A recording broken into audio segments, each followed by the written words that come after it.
What's up guys, Artem MMA Analysis here, going to be talking about Dana White's Contender Series 2022. Before we get into it though, let me know what you think of the audio. Was it too loud? Is it too quiet? Can you hear too much? Like, is it annoying? Cause I don't really know how the audio is going. I uploaded a video after my 1 week long hiatus and I got a comment saying that it was too quiet. So now I've turned it up, I've turned it way up, and let me know if it's too loud or too quiet still, or if you don't like the audio or whatever. Obviously I'll do my own test, but I need some feedback from you guys too. With that being said, let's just get straight into it. I'm going to be talking about an updated Dana White's Contender Series list. Tapology has them listed. We've got 7 weeks. 7 weeks already planned out. A lot of these cards though only have a couple of fights, but week 1 and week 2 have the full five fights. So let's just get straight into it. Dana White's Contender Series, man. Main eventing so far is Ozzy Diaz versus Joseph Pyfer of week number 1. Really looking forward to that one. Ozzy Diaz recently got a big KO, and LFA, he's got experience with some really high level fighters. Ozzy Diaz lost to Dominic Reyes on the on the amateur scene. Moving on, we've got Alessandro Costa versus Andreas Luna Martinetti. Taking place at 125. I think when I originally announced this fight I said 135, but no, it's taking place at 125, which makes sense. Clayton Carpenter versus Steve Erceg. Huge prospect fight. Steve Erceg, really good jiu-jitsu player, really good out of Australia. Clayton Carpenter, really legit accolades outside of MMA. Like, this guy is a world pancration champion, I believe, way back in the junior days when he was like 12 years old. He also beat Aaron Pico in pancration when he was like 12 or 13 years old. I mean, like, he's 25 now, but, you know, pretty big accolades, I guess you could say. Farid Basharat, Javid Basharat's younger brother, is now going to be fighting William Souza at 135. And Anton Turkalj, this fight was just announced, it was just added only a couple of days ago. Anton Turkalj, a big prospect out of Sweden, taking place on week number 1. Week number 2, Shannon Ross versus Vanessa Salvador so far is your main event, but I think Shannon Ross has got a pretty good opportunity to win this one here. He was actually originally slated to fight Muhammad Makayev's current opponent in the UFC, Charles Johnson, but Charles Johnson has now been signed to the UFC, so Shannon Ross has got a replacement in Vanessa Salvador. I like Shannon Ross's chances to win that one and get in the UFC. Billy Goff versus Shimon Swiatkowski. I love Billy Goff, man. Billy Goff's a really great prospect. He fought at welterweight, won the CES MMA welterweight championships, and then only 3 weeks later fought for the middleweight belt on short notice and beat a former Dana White's Contender Series fighter and to win the belt. So he's a 2-time champion at CES MMA. He's fighting Shimon Swiatkowski. He's only like 21 years old, but he's already fought in Dana White's Contender Series before. He's actually the guy that lost to Mike Mallet on Dana White's Contender Series, where he got submitted in about 30 seconds, but he's 21 years old, man. I think it's just too soon for him. He has bounced back with a win since then, but I do like Billy Goff's chances in that one. Waldo Cortez Acosta versus Danilo Suzat. I really like Waldo Cortez Acosta. I think he's the best heavyweight on the Dana White's Contender Series roster. I really do believe that. Danilo Suzat's pretty good too, but I'm really into Waldo Cortez Acosta. He got his huge win over Thomas Peterson in his last one in LFA main event. Francis Marshall versus Conor Matthews. A battle of two can crushers, man. I've got to bring this up. So Conor Matthews 5-0, 1-2. 15-97, 2-1, 1-8 and 0-7.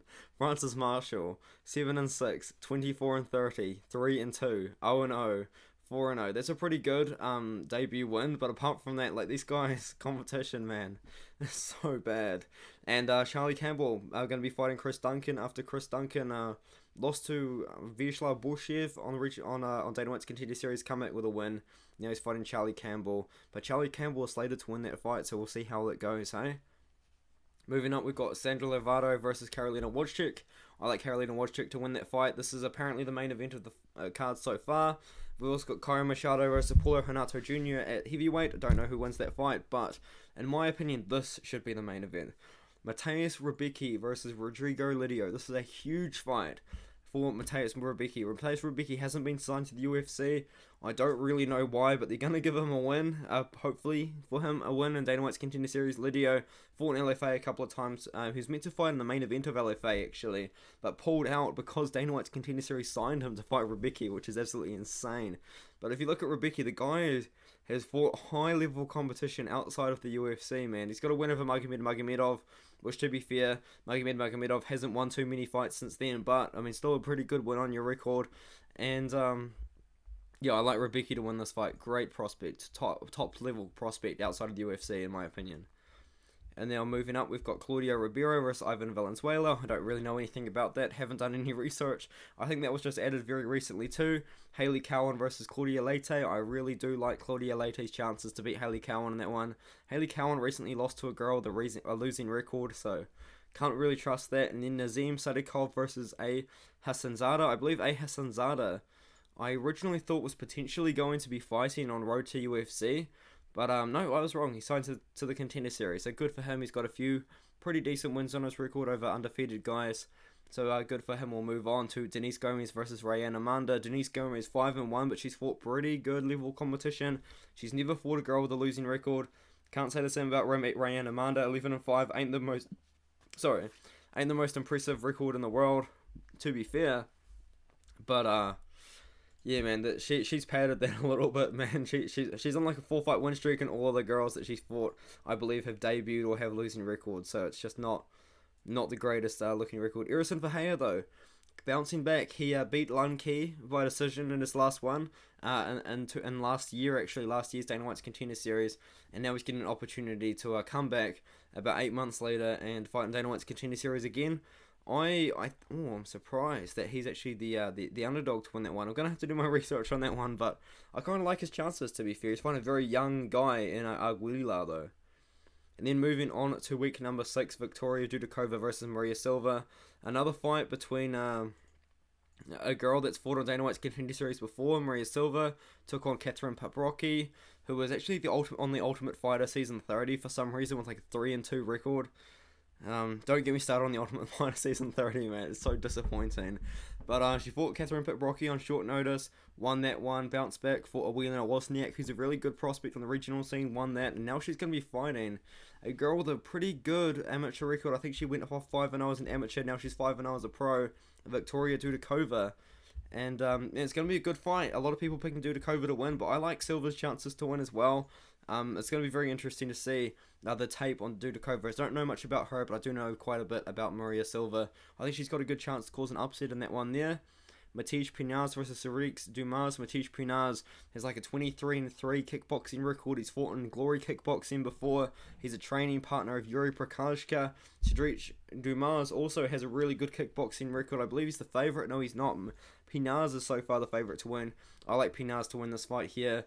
Really, really good fight. Honestly, an amazing stand-up fight between two strikers, two kickboxers as well. I think that this is such a good fight. Dumas versus Pinaz. I think that should be the main event of this one here. And now, Hidofi Balato versus Vito Petrino. This is such a weird fight, and the reason that these two have actually already fought before, and Vito Petrino knocked out Hidofi Balato, I believe, in like 30 seconds. I don't know why. I mean, I did actually say in my predictions video that Vito Petrino was going to be on Dana White's Contender Series, on my predictions to who's actually going to be on Dana White's Contender Series, and Vito Petrino was one of them. He knocked out Hidofi Balato, about 3 years ago in 25 seconds, and now Balato finally gets the rematch to avenge that loss and potentially fight in the UFC on Dana White's Contender Series. Insane. Absolutely insane. I'm going to pick Petrino to win by KO again. Such a weird fight, though. I've never seen a rematch happen on Dana White's Contender Series before. I'm sure it's probably been done before, but not to my knowledge. Weird fight. I'm pretty interested in it, though, to be fair. And we've also got Theresa Blader versus Nia of Maya. I think Theresa Blader's got a pretty good level of competition. Yes, she does. Very good level of competition, actually, on her record. Nia of Maya, I don't know anything about her. Can't say the same. Blader, good level of competition, man. I really do kind of respect that. But yeah, these two guys have fought before. So weird. But yeah, no, this is one of my return videos from my 1 week hiatus. So let me know what you guys think of the video. I will be making a Road to UFC update video as well when Road to UFC gets on Tapology, which they're not at the moment. So hopefully this got you a little bit more excited for Dana White's Contender Series coming up.